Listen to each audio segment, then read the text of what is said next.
అన్న క్లుప్తంగా ముగించాలి అని అంటున్నారు.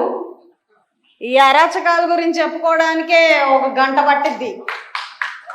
1 కాదు 2 కాదు, ఒక్కొక్కటి చదువుతుంటే మనసు తరుక్కుపోతుంది. అంత భయంకరమైన అరాచకాన్ని, విధ్వంసాన్ని సృష్టించింది గత ప్రభుత్వం.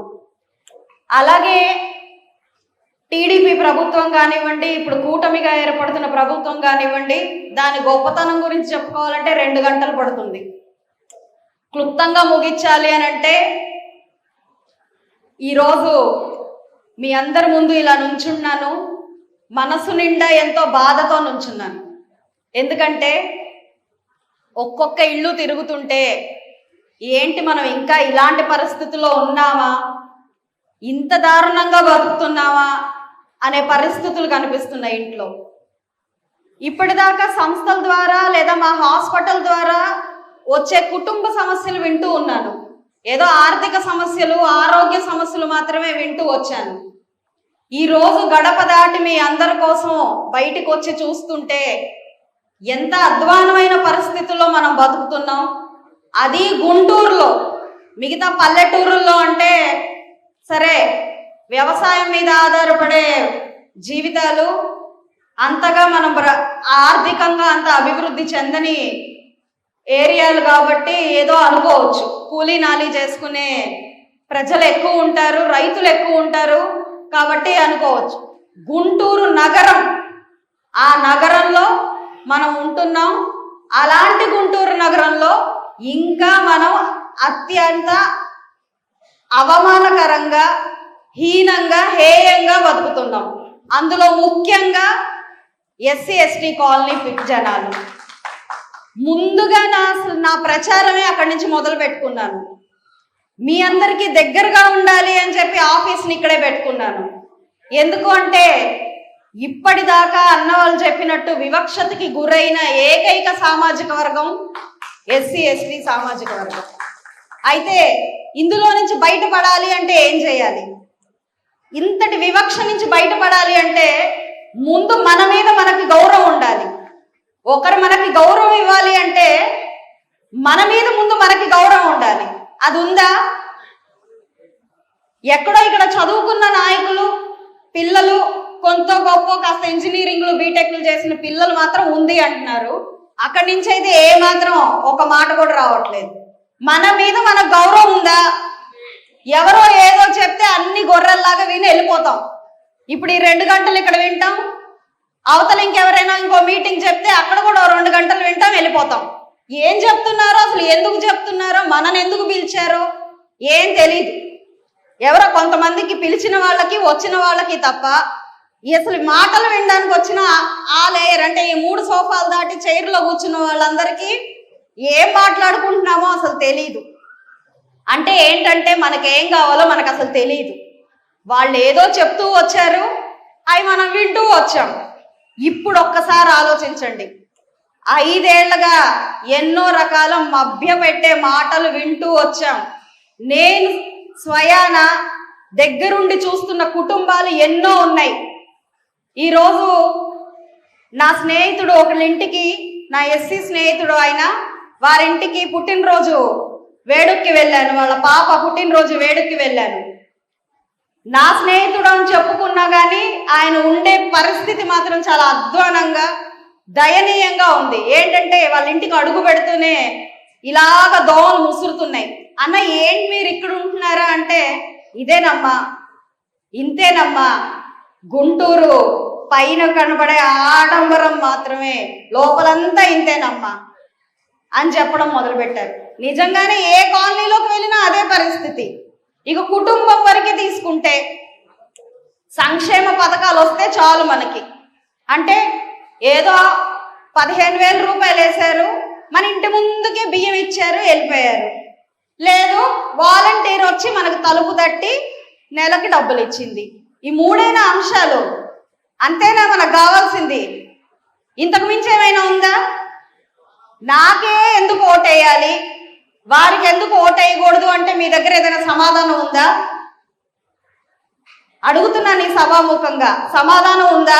మీలో మీరు ప్రశ్నించుకోండి. నేను ఏ పార్టీకి సంబంధించిన వ్యక్తిని కాదు అనుకొని ఈరోజు మిమ్మల్ని అడుగుతున్నాను, వారికి ఎందుకు ఓటేయాలి అని ఒక ప్రశ్న వేసుకుంటే ఒక్క సమాధానం కూడా లేదు. ఒక్క సమాధానం కూడా లేదు.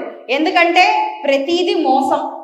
ఇప్పటిదాకా మోసం, అరాచకం, విధ్వంసం, విడగొట్టడం. కేవలం ఇక్కడ కూర్చున్న ప్రతి ఒక్కరూ ఒక ఓటర్ మాత్రమే. ఇప్పటిదాకా వారి ప్లాన్ అంతా మీరు ఇక్కడ కూర్చున్న వాళ్ళందరూ ఓటర్లు అంతే. రేపొద్దున ఓటేసి వాళ్ళకి పెత్తనాన్ని ఇచ్చే ఒక ఓటరు మాత్రమే. అంటే ఒక వస్తువు అంతే, అంతకుమించి మీరేమీ కాదు. అలా కాకుండా మీరు ప్రజలు మీకోసం వస్తున్న నాయకులు అని అనుకునుంటే ఈరోజు చాలా గొప్పగా ఉండేవాళ్ళం. ఎందుకంటే ఎన్నో రకాల విద్యా సంస్థలు ఉన్నత విద్య కోసం ఏర్పాటు చేశారు చంద్రబాబు నాయుడు గారి ప్రభుత్వంలో. మరి ఏది ఒక్క సంస్థ లేదు. మన పిల్లలు విదేశాలకు వెళ్ళాలి అని ఎన్నో రకాలైన నిధులను ఇచ్చారు, ఒక నిధి కూడా లేదు. ఘనంగా పెళ్లి చేసుకోవాలి అని అంటే ఒక కమ్యూనిటీ హాల్ లేదు మనకి, ఎక్కడ చేసుకోవాలో తెలియని పరిస్థితి. ప్రార్థనలు చేసుకోవాలి అని అంటే సరైన చర్చ్ లేదు, ఎక్కడ పడితే అక్కడ గుడిసెలు వేసుకొని ప్రార్థనలు చేసుకోవాల్సిన పరిస్థితి మనది.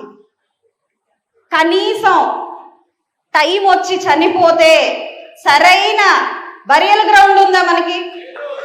మరి ఇంత పెద్ద నగరం కదా, ఇంతమంది ఉంటున్నాం, ఇంతమంది దళిత సోదరులు ఉంటున్నారు, సోదరిమణులు ఉంటున్నారు. మరి కనీసం ఒక్క బరియల్ గ్రౌండ్ కూడా అవసరం లేదా మనకి? అంటే ఇవేం అవసరం లేదు మనకి. మనకు వచ్చే 15,000 రూపాయలు, అది కూడా ఒక బిడ్డకు వస్తుంది, ఇంకో బిడ్డకు లేదు. మరి ఆ బిడ్డ ఏం చేయాలో తెలీదు ఇంట్లో. ఆ బిడ్డ కూలీ నాలి చేసుకోవాలి, ఈ బిడ్డ మాత్రమే స్కూల్కి వెళ్ళాలి. ఇక్కడే వివక్ష, అది గమనించట్లేదు మనం. ఇంటి దగ్గరకు బియ్యం వస్తే చాలు అనుకుంటున్నాం. మరి ఆ రోజు క్రిస్మస్ పండక్కి మనకి ఎన్నో రకాల సరుకులు, బియ్యంతో పాటు ఎన్నో రకాలైన నూనెని, పప్పని అవన్నీ ఇచ్చేవాళ్ళు. ఇచ్చినవి మనం గుర్తుండవు, లాక్కుని మళ్ళీ ఇస్తాం చూసారా, అప్పుడు ఇచ్చారంటాం. అది ₹1 ఇచ్చినా చాలు. ఇది మారకుండా, ఈ ఆలోచన మనం చేయకుండా ఉంటే ఖచ్చితంగా ఏ నాయకుడు వచ్చినా మనం బాగుపడం. ఎవరు వచ్చినా వీళ్ళు ఇంటా ఉంటారు, ఏదో చెప్తే వచ్చినందుకు భోజనం పెట్టి పంపిస్తే చాలు, అంతకంటే ఏం అవసరం లేదు. పాపం అమాయక ప్రజలు ఏం చెప్పినా విని వెళ్ళిపోతారు. ఆ టైం కావాల్సిన ఒక ఓటు వేసుకుంటే చాలు అని అనుకుంటారు. అలాంటి ఒక పరిస్థితి నాయకుడికి మనం ఇవ్వాలా? మీరు ఆలోచించండి. మనకేం కావాలో గట్టిగా, ధీమాగా, ఈ రోజు అలాంటి వాళ్ళు వచ్చి ఓటు కావాలని అడుగుతున్నప్పుడు మీకేం కావాలో ధైర్యంగా అడిగే పరిస్థితి మనకు వద్దా? అది ఎక్కడి నుంచి వస్తుంది? ఎలా వస్తుంది? అది మనకేం కావాలి అని అడగాలి అని అంటే మనకు బోల్డ్ అంత ధైర్యం కావాలి. ఈ రోజులో, ఇప్పుడున్న ప్రభుత్వంలో ముందడిగే వాళ్ళం ధైర్యంగా. కాకపోతే ఈ గడిచిన 5 ఏళ్ల నుంచి మనసుల నిండా భయం కుక్కేయడం వల్ల అడగడానికి కూడా వీల్లేని పరిస్థితిలో మనం ఉన్నాం. తర్వాత మనకు కావాల్సింది విద్య, జ్ఞానం. మరి అది ఉందా? పిల్లలకి చదువులు ఉన్నాయి, ఉద్యోగాలు లేవు, చదువులు లేవు. మరి ఏమీ లేని పరిస్థితుల్లో, రాష్ట్రం ఎటుపోతుందో తెలియని పరిస్థితుల్లో మనకి ఎలాంటి సంక్షేమం ఉంటుంది? మనకి ఏ రకంగా మనం బాగుపడతాం? ఇంకా ఇక్కడ ఎంతో మంది మహిళలు ఉన్నారు. నేను ఒక మహిళగా మీ ముందు నుంచున్నాను. మీకోసం ఎప్పుడు నిరంతరం పాటుపడుతూ ఉంటాను. ఈరోజు కులాలుగా, మతాలుగా మనం వేరు కావాల్సిన పరిస్థితి లేదు, అవసరం లేదు. సంక్షేమానికైనా, పురోగతికైనా, గౌరవానికైనా కులం, మతం అనేవి అడ్డురావు. ఏ వ్యక్తికైనా మనిషిగా పుట్టినప్పుడు గౌరవం కావాలి. అది కులంతోనో మతంతోనో వచ్చేదిగా ఉండకూడదు. అలాగే అభివృద్ధి అయినా, ఒక రోడ్డు వేయాలంటే 4 ఇళ్లకు రోడ్డు వేసి 5వ ఇంటికి రోడ్డు అయిన పరిస్థితి ఉండదు. రోడ్డు వేస్తే ప్రతి ఒక్కరు నడుస్తాం.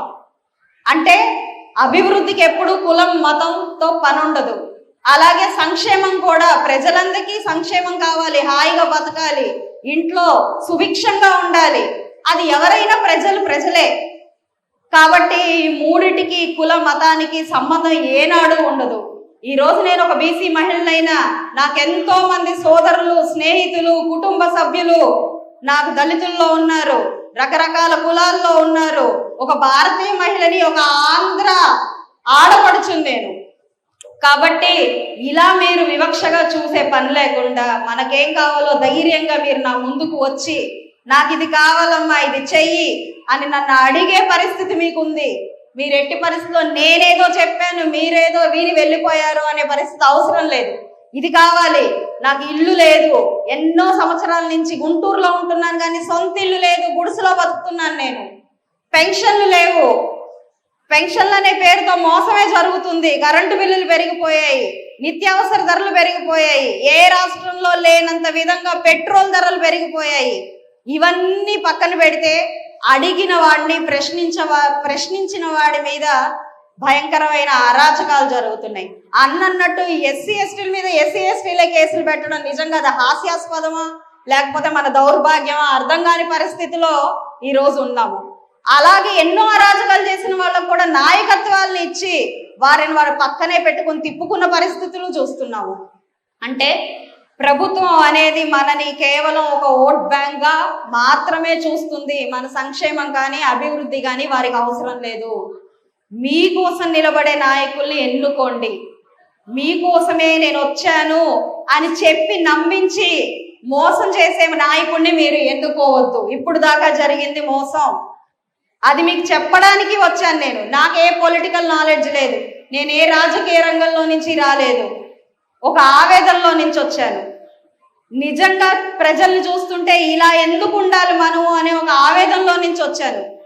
దేవుడి దయ వల్ల వచ్చినందుకు నేను దాన్ని ఎలాగ సద్వినియోగపరచుకోవచ్చో ఆ యొక్క నాకు ఆ సమృద్ధికరమైన డబ్బు కావచ్చు, పరపతి కావచ్చు, లేకపోతే ఇంకేదైనా ఆ దేవుడి దయ వల్ల ఉంది.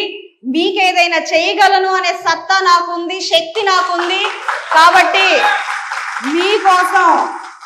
మీకోసం నిరంతరం నేను నిలబడతాను. మీకేం కావాలన్నా చాలా ధైర్యంగా నన్ను అడగచ్చు. ఇలాంటి ధైర్యం మీకు ఇచ్చే నాయకుడిని ఎంచుకోండి. నేను మీకు ధైర్యాన్ని ఇస్తున్నాను. కాబట్టి దయచేసి ఈసారి మోసపోకండి. చిన్న చిన్న తాయిలాలకు అసలు మీరు పాల్పడద్దు. ఎందుకంటే ఒక 10,000 రూపాయలు కాదు మన తలగా, ఒక 10,000 రూపాయలతో మనం లొంగిపోకూడదు, ఒక చీరకి సారకి లొంగిపోకూడదు. ఓటు అంటే ఆ దైవ భక్తిలో ఒక సూక్తి లాంటిది, దాన్ని అమ్ముకోకూడదు. ఎట్టి పరిస్థితుల్లో మన ఓటుని మనం అమ్ముకోకూడదు. సరైన నాయకుడిని ఎంచుకుంటే ఈ 5 ఏళ్ళు కాదమ్మా, నేను నిజంగా ఇక్కడ స్థిరంగా ఉండిపోవడానికి వచ్చాను, ఒక నాయకురాలు అవ్వాలని వచ్చాను, మీకోసం నిరంతరం ఉండడానికి వచ్చాను. 5 ఏళ్ల కోసం వచ్చి డ్రామా చేసి వెళ్ళిపోయే వ్యక్తిలాగా నేను రాలేదు. ఎక్కడి నుంచో ఎక్కడో ఇమడలేక ఇక్కడ పరిగెత్తుకుంటూ ఇక్కడ వాళ్ళ కొత్తగా మభ్యపెట్టి ఏదో పదవుల్ని ఆశించి పెత్తనం చేద్దామని రాలేదు. కేవలం మీకోసమే వస్తున్నాను, మీకోసం ఈరోజు రోడ్డెక్కాను. కాబట్టి మీరు దాన్ని నిలబెట్టాల్సిన బాధ్యత మీకుంది. ఇంతమంది ఆడపడుచులు ఉన్నారు, ఒక ఆడపిల్లగా ఏం చేయొచ్చో మీరు నా వెంటుంటే మనందరం కలిసి చూపిద్దాం రాష్ట్రానికి. కాబట్టి ప్రతి ఒక్కరిని పేరు పేరున అందరినీ అభ్యర్థిస్తున్నాను, రాబోతున్న ఎన్నికల్లో ఎలాంటి ప్రలోభాలకి గురి కాకుండా సరైన నాయకత్వాన్ని ఎంచుకోండి. సైకిల్ గుర్తుకు ఓటేసి గెలిపించండి. ఇక్కడ గల్లా మాధవి మర్చిపోండి, పెమ్మసాని చంద్రశేఖర్ గారిని మర్చిపోండి. 2 ఓట్లు సైకిల్ గుర్తుకి ఓటేసి గెలిపించండి. అద్భుతమైన రాష్ట్రాన్ని మనం నిర్మించుకుందాం. ఇది నేను మీకు చేస్తున్న వాగ్దానం. ఈ అవకాశం ఇచ్చిన ప్రతి ఒక్కరికి కృతజ్ఞతలు చెప్తూ సెలవు తీసుకుంటున్నాను.